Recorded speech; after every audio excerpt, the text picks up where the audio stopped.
The chandeliers of the Met Brewer dripped with light, casting a golden glow over a sea of tuxedos and designer gowns. This was the pinnacle of New York society, the annual Beaumont Foundation Gala, and its host, the magnate Adrian Beaumont, was a king in his court. But as he raised his glass to begin his speech, a figure moved from the shadows near the catering station. She wasn't a guest. She wasn't a socialite. She was the help, a black woman in a simple black uniform. Her name was Maya, and she'd spent the last year polishing this man's silver and cleaning his floors. Now, with a calm determination that silenced the entire room, she walked onto the stage, took the second microphone from its stand, and looked directly into the billionaire's eyes. A collective gasp rippled through the crowd. Security tensed. Adrian Beaumont's smile froze on his face, a mask of confusion. What in God's name was his maid doing? For 13 months, Maya Washington had been a ghost in the Beaumont estate. She was an apparition that appeared at dawn and vanished after dusk, leaving behind the scent of lemon polish and the gleam of perfectly vacuumed carpets. Her presence was a functional one, noted only in its absence. She was efficient, silent, and to the Beaumont family utterly invisible. The Beaumont Mansion, a limestone behemoth on Fifth Avenue overlooking Central Park, was less a home and more a museum of personal success. It was a place of hushed footsteps on marble floors, of conversations conducted in low conspiratorial tones, and of art that cost more than the combined lifetime earnings of Maya's entire ancestry. The master of this universe was Adrian Beaumont, a man whose public persona was meticulously crafted. He was the charismatic titan of industry, the benevolent philanthropist, the self-made man who had built Beaumont Industries from the ground up, and his face graced the covers of Forbes and Time, his opinion sought on everything from global markets to modern art. His wife, Genevieve, was a creature of porcelain fragility and inherited wealth, her days a carefully curated schedule of charity luncheons and gallery openings. Then there was their son, Nathan, the heir apparent. In his late 20s, Nathan was caught in the gravitational pull of his father's legacy. He was softer than Adrian, with a thoughtful, almost melancholic air about him that seemed out of place in the sharp-edged world he was destined to inherit. Maya observed them all. From behind her mop she listened, while dusting the spines of leather-bound first editions in Adrian's study. She saw the documents left carelessly on his desk.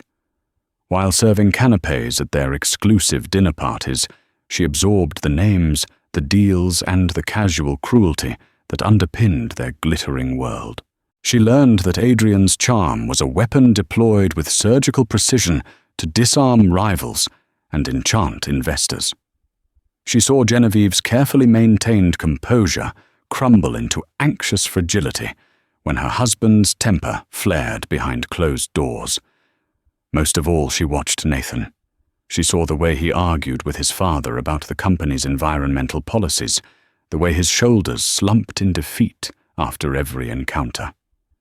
She saw him treat the staff with a quiet respect that was a stark contrast to his parents' dismissive indifference. Once he'd found her struggling to lift a heavy box of old files destined for storage. He didn't call for a butler. He simply took the other end and helped her carry it down to the archives, asking her name and if she was being treated well. The gesture was small, but in that house it was a seismic event. Maya's life was the polar opposite of the Beaumont's world. She lived in a cramped fourth-floor walk-up in the Bronx, a world away from the manicured perfection of the Upper East Side. Her evenings were spent not at galas, but poring over faded photographs and brittle yellowed documents spread across her small kitchen table. Her mission in the Beaumont house was not about a paycheck. It was a pilgrimage. It was an infiltration. The centerpiece of her collection was a photograph of two young men barely out of their teens standing in a cluttered workshop. They were grinning their faces, smudged with grease, their arms slung around each other in a gesture of shared triumph. One of the men was a young, hungry-looking Adrian Beaumont. The other was her grandfather, Samuel Reed. Samuel Reed was a brilliant self-taught engineer, a visionary who in the early days of computational mechanics designed a revolutionary energy recapture system. The documents on Maya's table told the story, patent applications, blueprints, and the articles of incorporation for a small startup they had named Kinetic Dynamics. Samuel was the genius. Adrian was the charismatic salesman who brought in the seed money. Then the narrative on the papers turned dark. A police report detailing a fire at the workshop, an insurance claim, a death certificate for Samuel Reed citing accidental death due to smoke inhalation, and finally a new business registration filed just 3 months after the fire, Beaumont Industries, with a single owner, Adrian Beaumont. The flagship product that launched his empire was a refined version of the very same energy recapture system her grandfather had invented. Maya's mother had told her the stories in hushed, bitter whispers. The story of a partnership built on trust and shattered by greed, of a friend who stole everything, leaving a widow and a young child with nothing but ashes and grief. They had no proof, only a story. The fire had been too convenient, destroying all the original prototypes and most of Samuel's personal research notes. The official story was a tragic accident. The Reed family story was a quiet murder and a grand theft. For a year, Maya had searched the Beaumont house for anything that could connect the public god to the private monster. She scanned documents, photographed letters, and even tried to access the old computer systems stored in the basement. She found nothing. Adrian Beaumont was meticulous. He had scrubbed his history clean. Then 2 weeks before the gala she found it. She had been tasked with clearing out an old forgotten storage room in the deepest part of the sub-basement. Behind a stack of moth-eaten rugs was a small locked safe one, so old it wasn't on the mansion's modern security grid. It took her 4 nights of patient nerve-wracking work with a borrowed stethoscope and diagrams downloaded from the internet to crack it. Inside, nestled amongst worthless old stock certificates, was a thin, leather-bound ledger. Her hands trembled as she opened it. It was Samuel Reed's personal project journal. The first half was filled with his familiar, looping handwriting detailing equations and designs. But the last dozen pages were written by a different hand, a sharp, angular script she recognized instantly as Adrian Beaumont's. He had continued the journal after Samuel's death. He wrote of his brilliant idea to modify Samuel's design. He detailed his meetings with the very investors Samuel had been courting. And on the final written page, dated 6 weeks after the fire, was the entry that made Maya's blood run cold. Met with the fire chief. He's a reasonable man. The official inquiry is closed. Samuel's legacy is in better hands now. My hands. He was a genius, but he lacked the killer instinct. A fatal flaw. This was it. The proof. The confession. Not enough to send him to prison, perhaps, but enough to shatter the foundation of lies upon which his entire life was built. She knew then that she couldn't just leak it to a reporter. She couldn't just file a lawsuit that would be buried in appeals for years. The truth needed a stage. It needed a spotlight. It needed to be delivered to the face of the man who had stolen her family's future in front of the world that worshipped him. The Beaumont Foundation Gala, a celebration of his supposed generosity, would be the perfect venue. It was a monument to his hypocrisy. And she, the invisible maid, was about to make it the scene of his reckoning. The night of the gala arrived, cloaked in the electric hum of New York City anticipation. The Met Brewer, the brutalist architectural masterpiece on Madison Avenue, had been transformed. Soft lighting warmed its stone facade, and a river of black cars flowed towards the entrance, depositing the city's elite onto a plush red carpet. Inside, the air was thick with the scent of expensive perfume and blooming peonies, the sound a symphony of clinking champagne flutes and murmuring voices. Maya moved through the event like a phantom. Her standard black uniform was her camouflage, allowing her to navigate the glittering throngs unnoticed. Her catering tray was her shield.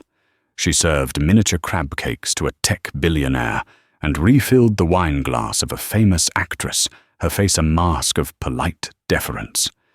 But beneath the surface, her heart hammered against her ribs like a trapped bird. Every nerve was alight, every sense heightened. She watched Adrian Beaumont hold court.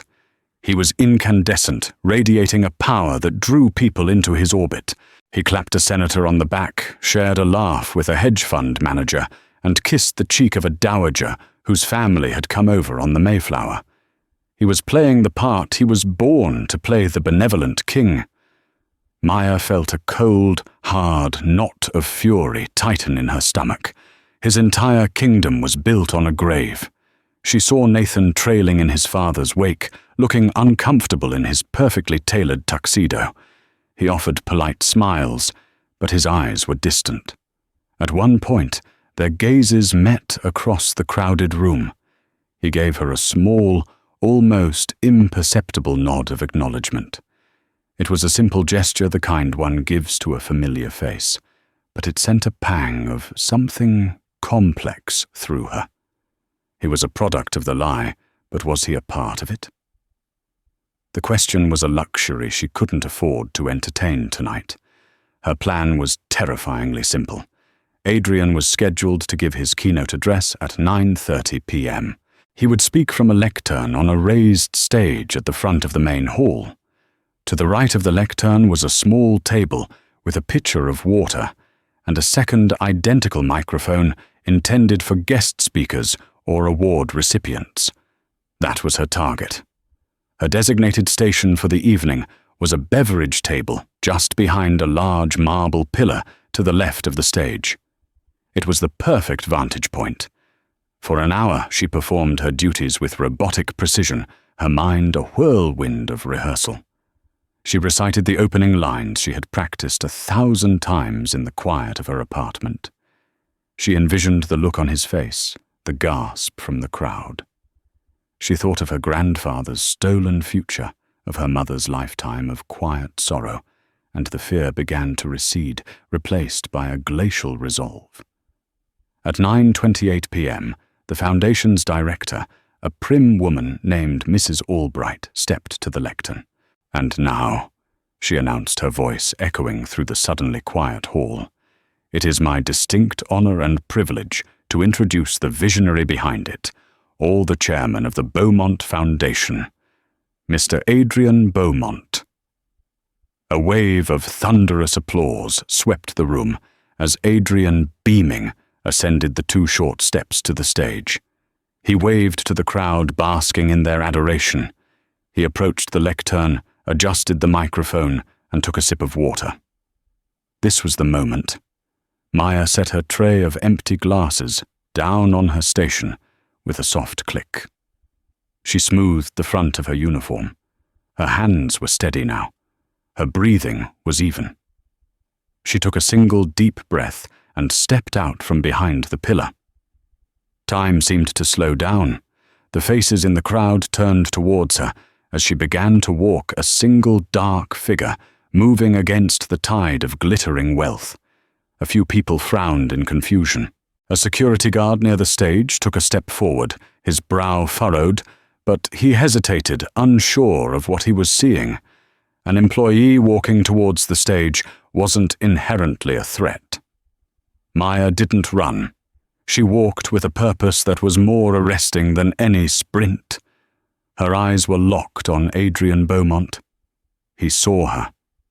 His smile faltered, a flicker of annoyance crossing his features.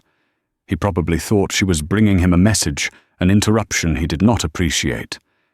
He gave a slight dismissive shake of his head, a silent command to go back.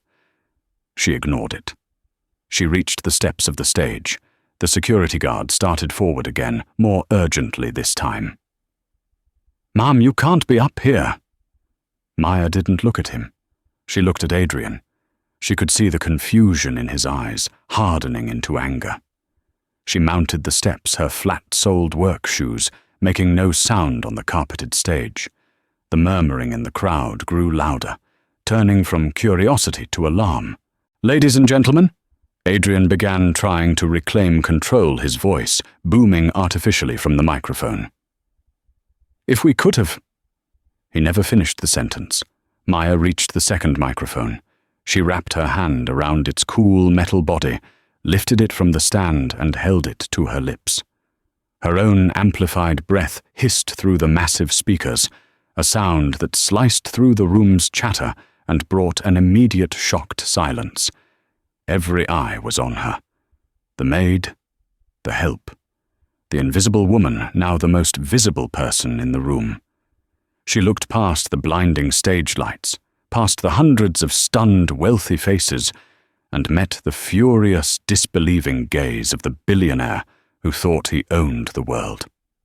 "Good evening," she said, her voice clear and steady, amplified to fill every corner of the grand hall. "My name is not Maya Washington." A collective gasp, sharp and unified, swept through the Met brewer. The silence that followed was absolute, a vacuum of disbelief. Adrian Beaumont stood frozen behind his lectern, his face a canvas of shifting emotions. First sheer astonishment, then a flash of pure, unadulterated rage, quickly masked by a veneer of patronizing confusion. He looked as if a piece of furniture had suddenly stood up and started to speak. Two security guards were now moving purposefully towards the stage, their earpieces glinting. "My name," Maya continued, her voice ringing with a conviction that rooted everyone to the spot, "is Maya Reed."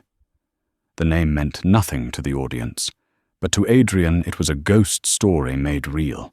The blood drained from his face, leaving his skin a waxy, sallow color under the warm stage lights.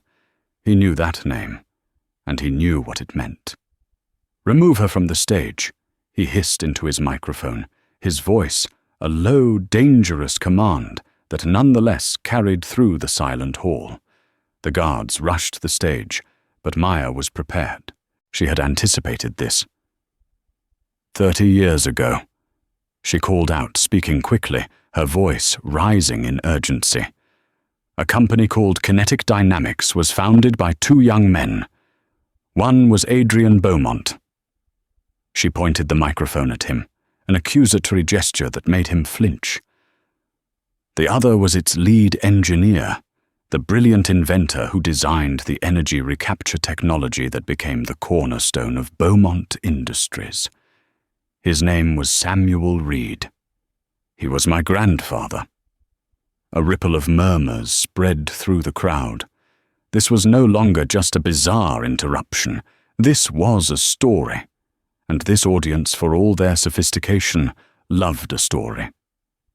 The guards hesitated for a fraction of a second, caught between their duty and the unfolding drama. It was all the time Maya needed. "Mr. Beaumont will tell you he built his company from scratch," she said, her gaze sweeping over the sea of mesmerized faces. "He'll tell you he's a self-made man. What he won't tell you is that he built his empire on my grandfather's genius, on his stolen patents and on his ashes." "This is absurd," Adrian boomed, finding his voice. He forced a dismissive laugh, but it sounded brittle and hollow. "This woman is clearly disturbed. Security, do your job." The guards reached her. One, a large man with a thick neck, grabbed her arm, but Maya didn't struggle. She held her ground, the microphone clutched in her hand like a lifeline. "Ask him about the fire," she shouted, her voice straining as the guard pulled her away. "Ask him about the workshop fire on October 12th, 1995, the fire that killed my grandfather and destroyed all his research. Ask him how he, the business partner, walked away without a scratch and filed the patents under his own name 3 months later. The details were sharp, specific. They lent a chilling credibility to her words. People were no longer just watching, they were listening.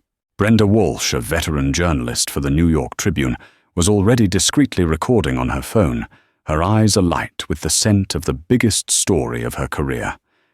Nathan Beaumont, standing near the front of the room, looked poleaxed. He stared first at Maya, then at his father, a dawning horror on his face.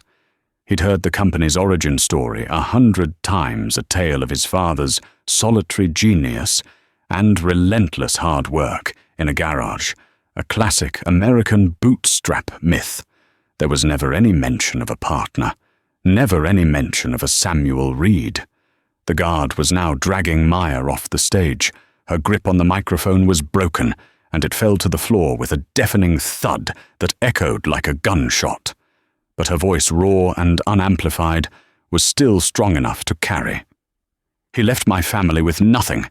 He erased my grandfather from his own story." Adrian, attempting to regain control, stepped forward. "My apologies, everyone," he said, his voice strained but steady. "A truly unfortunate incident. It seems we had a security lapse with a disgruntled former employee. Please enjoy your evening. The bar is open." He tried to smile, to project the image of a man unflustered by the ravings of a madwoman. But the mask was slipping. The sweat beading on his forehead was visible even from the back of the room. The story was out. The name Samuel Reed was now hanging in the air of the Met brewer, a ghost at the feast. As the guards escorted a non-resisting Maya towards a side exit, she did one last thing. She looked directly at Nathan Beaumont. Their eyes locked for a long, charged moment. In her gaze, he saw no madness. He saw only a profound and unwavering certainty. The party was over. No one was going to the bar. The air was thick with whispered conversations. Phones were out, fingers flying across screens. The name Maya Reed and Samuel Reed were already beginning to trend. The gilded cage had not just been rattled, a bomb had gone off inside it, and the fallout was just beginning to descend. Adrian Beaumont, the king of the Gala, now stood alone on his stage, looking out at a kingdom that was for the first time looking back at him with suspicion and doubt. The Bronx night was cool and damp as Maya was unceremoniously deposited onto the pavement of a side street, blocks away from the Met brewer. The security guards, clearly shaken and acting on panicked orders, had simply driven her out of Manhattan and left her there. "Don't ever come near Mr. Beaumont or his family again." The driver had grunted before the black SUV sped off, leaving her in a pool of lonely streetlight. She checked her pockets. They'd taken her staff ID, but they'd missed the small, cheap burner phone she'd brought for this exact purpose. She pulled it out. One new message. It was from a number she didn't recognize. "Brenda Walsh, NY Tribune. I believe you. I recorded everything. Call me when you can. We need to talk." A small, grim smile touched Maya's lips. Phase 1 was complete. The story wasn't just hers anymore. Back at the Gala, chaos reigned under a thin veneer of civility. Guests were leaving in droves, their faces alight with the delicious thrill of scandal. Adrian had retreated to a private room, surrounded by his PR team and lawyers, his face a thunderous mask of fury.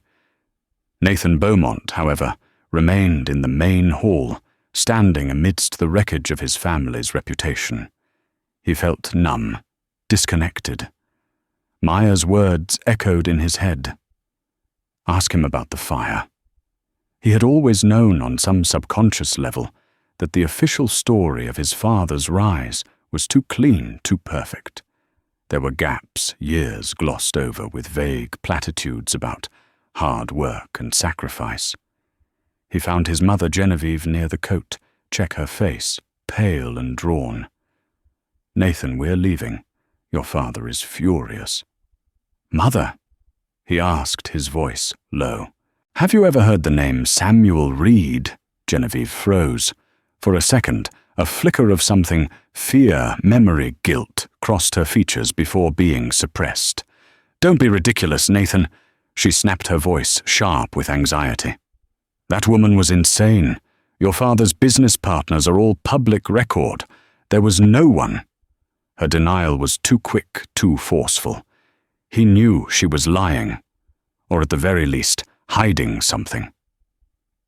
The drive back to the Fifth Avenue mansion was silent and fraught with tension. When they arrived, Adrian was already in his study, a glass of dark amber liquid in his hand. "Father," Nathan began, stepping into the room. "Not now, Nathan." Adrian snarled, not even looking at him. "The lawyers are handling it. We're filing charges. Slander, trespassing, harassment. We'll ruin her." Who was Samuel Reed? Nathan pressed his voice, unwavering. Adrian slammed his glass down on the mahogany desk. "He was nobody.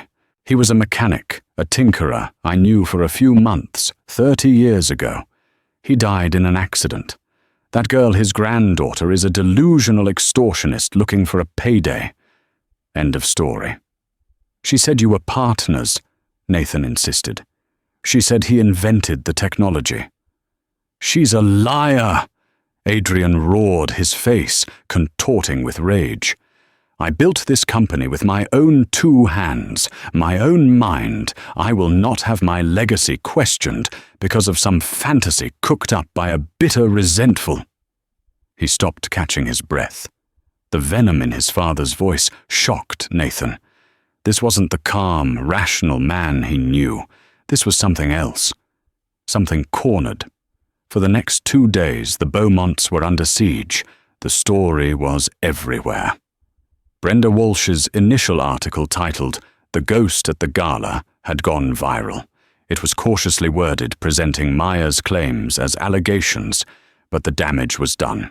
News vans were parked outside the mansion. The stock price of Beaumont Industries dipped by 3%, then 5%. Old articles about the 1995 workshop fire were unearthed from archives and recirculated. The official story held faulty wiring, tragic accident, but now it was being viewed through a new, suspicious lens. Maya, meanwhile, was in hiding. She stayed at the apartment of an old family friend, her face shielded by a baseball cap whenever she had to go out. She spent hours on the phone with Brenda Walsh, feeding her details, dates, and names of the early investors her grandfather had spoken to. But she held back her ace in the hole. The ledger.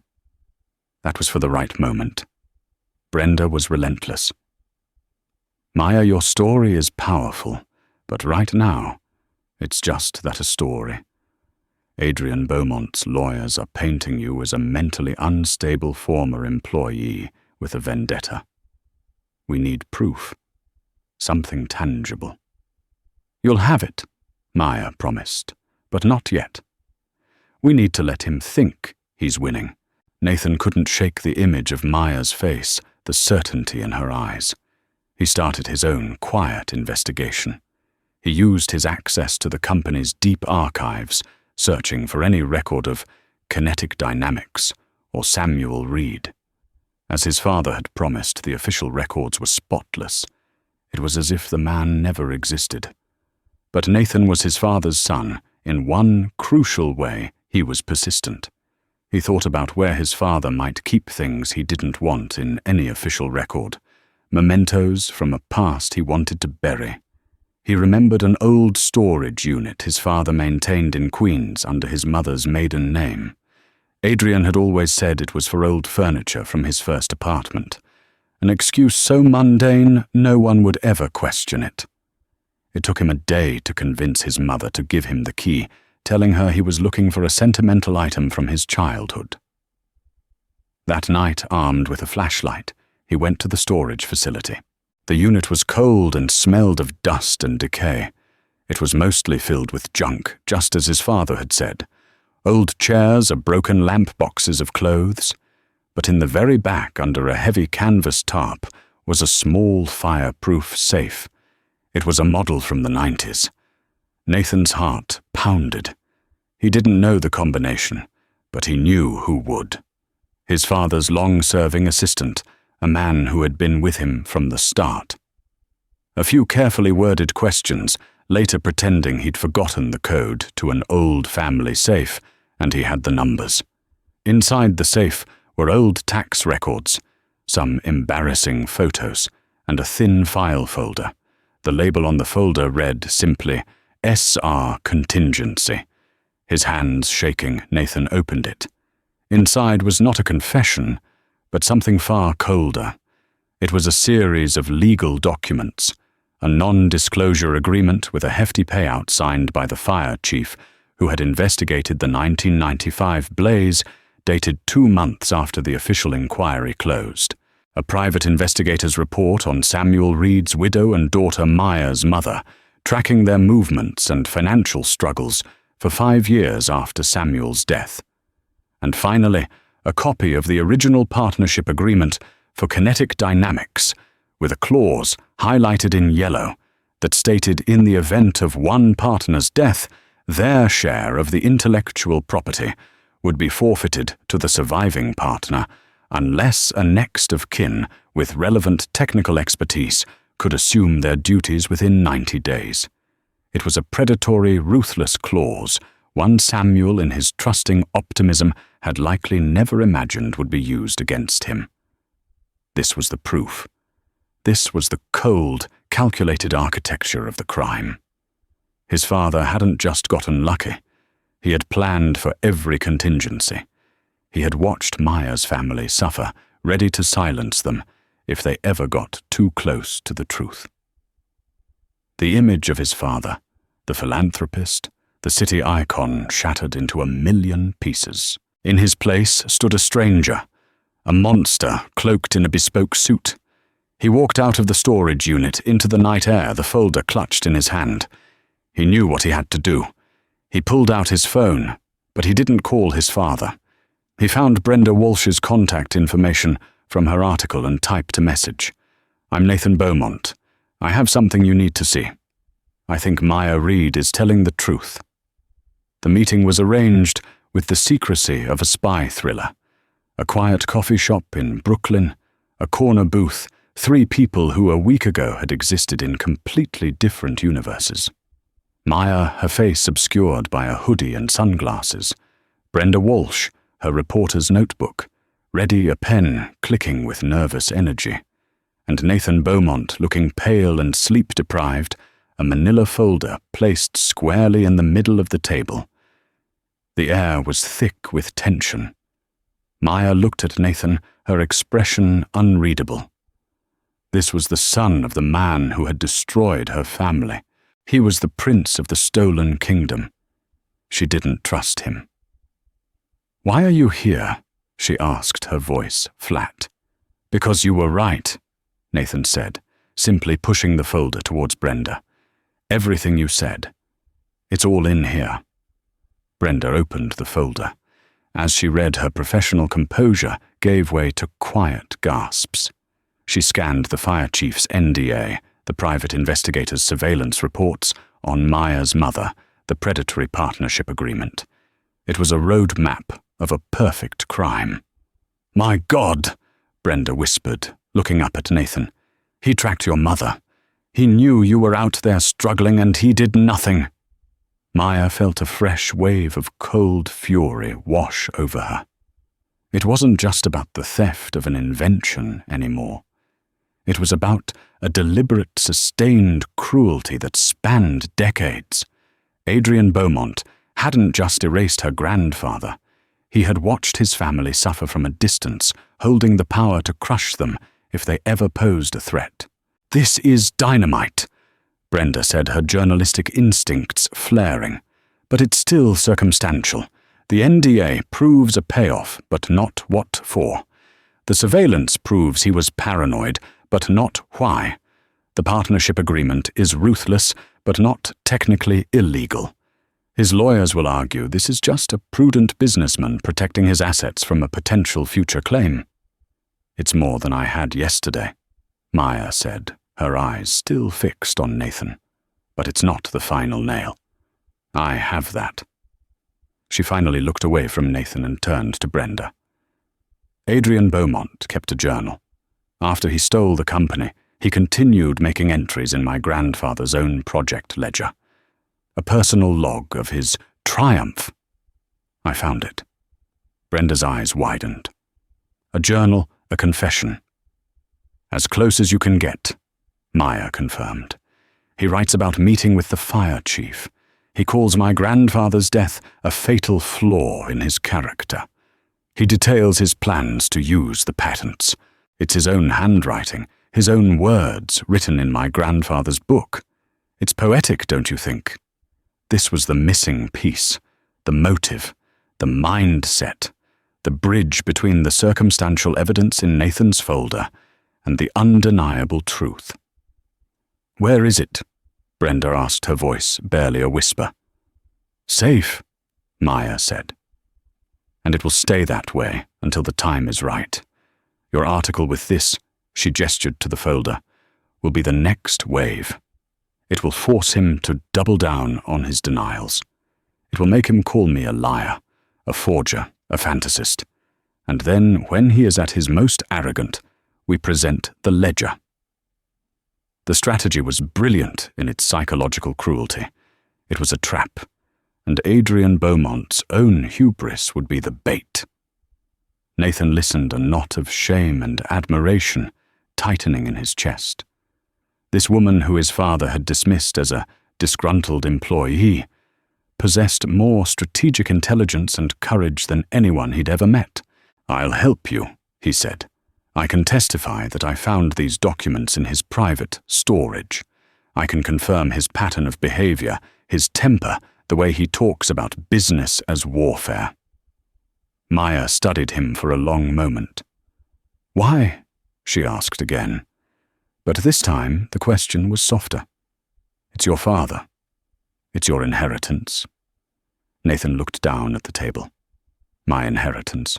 It's all built on a lie. It's blood money.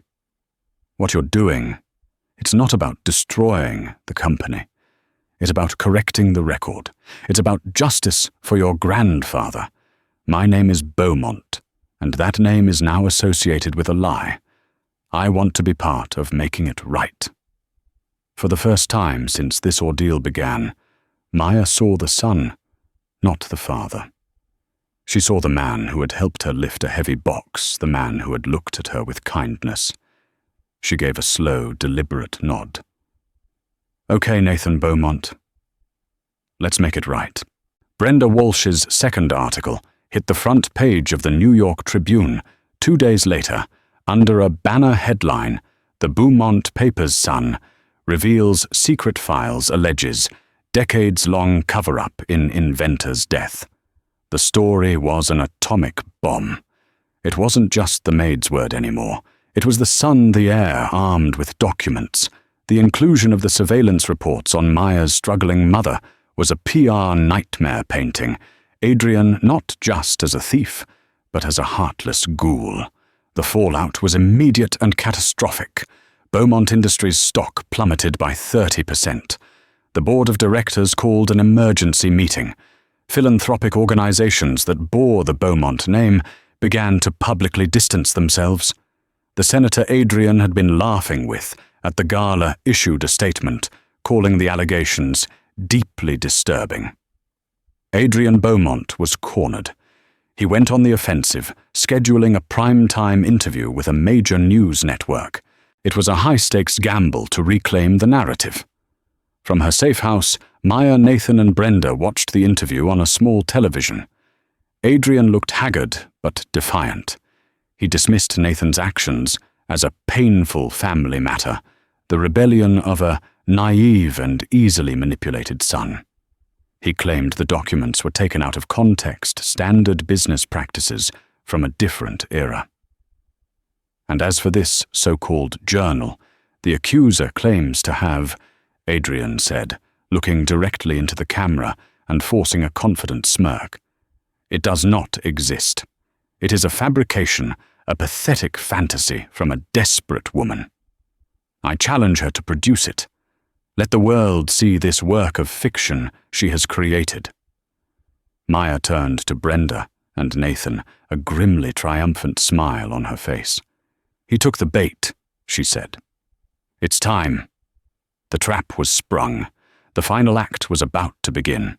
The day after Adrian Beaumont's disastrous television interview, Brenda Walsh released her third and most explosive article. This one wasn't just text. It was accompanied by high-resolution authenticated scans of several pages from Samuel Reed's ledger. There it was for the whole world to see. Samuel's elegant looping script detailing his inventions, followed by Adrian's sharp, angular handwriting. The article highlighted the most damning entry. Samuel's legacy is in better hands now. My hands. He was a genius, but he lacked the killer instinct, a fatal flaw. Forensic handwriting experts consulted by the Tribune confirmed the writing matched known samples of Adrian Beaumont's from that era. A paper and ink analysis, commissioned in secret, dated the entries to the mid-1990s. The ledger was real. If the Beaumont papers had been an earthquake, the ledger was the tsunami that followed, washing away the last vestiges of Adrian's credibility. The phrase "a fatal flaw" became an overnight meme, a symbol of corporate sociopathy. The story was no longer just about a business dispute. It was a dark American tragedy of greed, betrayal, and possible murder. The Beaumont Industries Board of Directors, facing shareholder revolt and a potential SEC investigation for fraudulent representation of the company's origins, acted swiftly. In a terse press release, they announced that Adrian Beaumont had been asked to take an indefinite leave of absence. In the cold corporate language, it was an execution. The king had been deposed. For Adrian, the isolation was absolute. His phone, once buzzing with calls from the most powerful people in the country, fell silent. His lawyers spoke to him in carefully measured, pessimistic tones. Genevieve, his wife, retreated into a cocoon of sedatives and denial, locking herself in her bedroom. The house on Fifth Avenue, once a symbol of his power, became his prison. The only person who came to see him was Nathan. Nathan found his father in the study, the same room where he'd been confronted days earlier. But the roaring lion was gone. In his place was a shrunken, grey-faced old man staring out the window at a world that no longer revered him. The half-empty glass of whiskey on his desk seemed a permanent fixture. "They're gone," Adrian mumbled, his voice raspy. "All of them. The sycophants, the friends, the partners. They evaporate when the sun no longer shines on you." "What did you think would happen?" Nathan asked, his voice devoid of pity. Adrian turned slowly, his eyes bloodshot and filled with a confusing mix of hatred and pain. "You. This was you. My own son. You betrayed me. For her. For a nobody." "She's not a nobody," Nathan shot back. "Her name is Maya Reed, and her grandfather was the man you called your friend. I didn't betray you, father. I chose the truth over a lie you built this entire family on. Truth," Adrian scoffed, a bitter, rattling sound. "What does truth build? Does it build hospitals, fund scholarships, create 10,000 jobs? I took a brilliant idea that was going to die in a dusty workshop, and I built an empire with it. An empire that did good in the world. Yes, I was ruthless. That's what it takes. Your grandfather. He finally used the word, spitting it, like poison. Samuel. He wanted to tinker. He wanted to perfect. He would have been run over by the competition in 6 months. I did what was necessary. You let him die." Nathan said the words hanging cold and heavy in the air. "The ledger. A fatal flaw. You watched him burn, didn't you?" Adrian's face crumpled. For a moment, the mask of the tycoon fell away, and Nathan saw a flicker of the young, hungry, scared man he must have been 30 years ago. It was an accident, he whispered, his eyes darting around the room, as if seeing ghosts in the corners. The wiring, it was old. There was a spark. I was outside getting air. When I came back, the smoke was too thick. I tried to get in. I did. He looked at Nathan, his eyes pleading. I did try, but it was too late. It all happened so fast. He paused, taking a long, shuddering breath, and then I stood there, watching it burn. And I thought, he's gone, and the only thing left of him, his genius, is in my head, in the plans I had memorized. It was a moment, a choice. Let his dream die with him, or carry it forward. I made a choice, Nathan. I chose to build. It wasn't a confession to murder, but it was a confession to an unforgivable moral failure. A confession to standing by as his friend died, and seeing not a tragedy, but an opportunity. It was in its own way even more damning. And the rest, Nathan pressed. The NDA for the fire chief, tracking Maya's mother, the partnership clause. Insurance. Adrian waved a dismissive hand, protecting the foundation. I couldn't have loose ends. I couldn't have his destitute family showing up with a lawyer 10 years later, trying to claim a piece of what I had built. Nathan stared at the man who was his father. He felt a profound, aching emptiness. There was no remorse for the person, only for the consequences. No guilt for the crime, only anger at being caught. The company is setting up a settlement negotiation with Maya's lawyers, Nathan said, his voice now cold and businesslike. They're prepared to offer a significant portion of the company's shares a public apology, and they want to rename the foundation after Samuel Reed. Adrian let out a harsh, barking laugh. My foundation. My name, they'll give it to her. It was never yours to begin with, Nathan said quietly. He placed a key on the edge of the desk. This is for the house. I'm moving out. I can't live here anymore. He turned and walked out of the study, leaving Adrian Beaumont alone with his ghosts and the ruins of his stolen kingdom. The weight of the truth had finally come crashing down, and it had crushed everything. 6 months later, the world looked very different. The name Beaumont was now a cautionary tale, whispered in boardrooms, a synonym for hubris and hidden sins. Adrian Beaumont, stripped of his titles and his reputation, lived as a recluse in the Fifth Avenue mansion. Genevieve had finally filed for divorce, quietly relocating to Europe. The empire had crumbled, and the king was left in a gilded cage of his own making. The settlement had been historic. It wasn't just about money. Maya, represented by a formidable legal team, funded by an anonymous backer, Nathan had not asked for personal wealth. Instead, she had structured a deal that was about legacy and restorative justice. A controlling interest in Beaumont Industries was transferred into a new trust. The company was to be rebranded, slowly and carefully, shedding the Beaumont name. And the Beaumont Foundation, once a tool for Adrian's vanity, was dissolved. In its place, the Samuel Reed Foundation for Innovation and Ethics was born. Its new chairwoman was Maya Reed. Maya stood on the steps of the New York Public Library, facing a throng of reporters. She was no longer in a maid's uniform. She wore a simple, elegant business suit, but her face held the same calm, unwavering determination it had on the stage of the Met Brewer. Beside her stood Nathan Beaumont, who had taken a position on the foundation's board. Today is not an ending but a beginning, Maya said into the bank of microphones. For 30 years, the profits from my grandfather's genius were used to build a monument to a lie.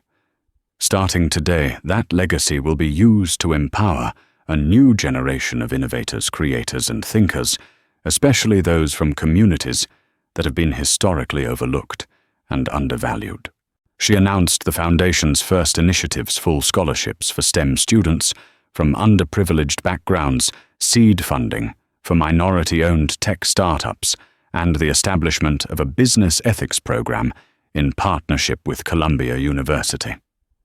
My grandfather, Samuel Reed, believed that technology should be a force for good, a tool to uplift humanity. She continued, her voice filled with emotion. He was a brilliant man, but more than that, he was a good man. His fatal flaw wasn't a lack of killer instinct. It was an excess of trust in a friend who did not deserve it. The goal of this foundation is to ensure that future Samuels are not erased by future Adrians. We will fund brilliance, but we will demand integrity. After the press conference, as the crowd dispersed, Nathan turned to her. He would be so proud of you, Maya. He would be proud of us, she corrected him gently. You didn't have to do this. You could have walked away, taken your share, and disappeared. You chose to stay and help build this. I told you, Nathan said, a sad smile on his face. I wanted to make the name mean something good again. My name is still Beaumont. I can't change that. But maybe by working with you, I can help repair what it represents. Their relationship was a complex one, forged in the crucible of a shared traumatic truth. It wasn't friendship, not yet, but it was a deep mutual respect, a partnership based not on greed, but on a shared desire for redemption. Later that evening, Maya visited her mother, bringing with her the first grant check issued by the Foundation. It was to a community workshop in the Bronx that taught engineering skills to local teenagers not far from where Maya had grown up. Her mother held the check, her hands trembling as she looked at the name printed at the top, the Samuel Reed Foundation. Tears streamed down her face. Your father can finally rest, she whispered. You did it, Maya. You brought his name back into the light. Maya looked out the window of her mother's apartment at the bustling streets of the Bronx, a world away from the silent, haunted mansion on Fifth Avenue. She had not set out to become a CEO or a public figure. She had only wanted justice for one man. But in finding it, she had created a new path for thousands. Her grandfather's legacy was no longer just a stolen patent or a tragic story. It was a promise, a new foundation, built not on lies or ashes, but on the enduring power of a truth that had refused to stay buried. This incredible story is a powerful reminder that the truth has its own weight, and that sometimes the quietest voice can create the loudest echo. Maya Reed started as an invisible woman, a maid moving through the halls of power, but she ended as a force of nature who single-handedly brought a corrupt empire to its knees. It wasn't just about revenge or money. It was about reclaiming a stolen history and transforming a legacy of greed into a future of hope.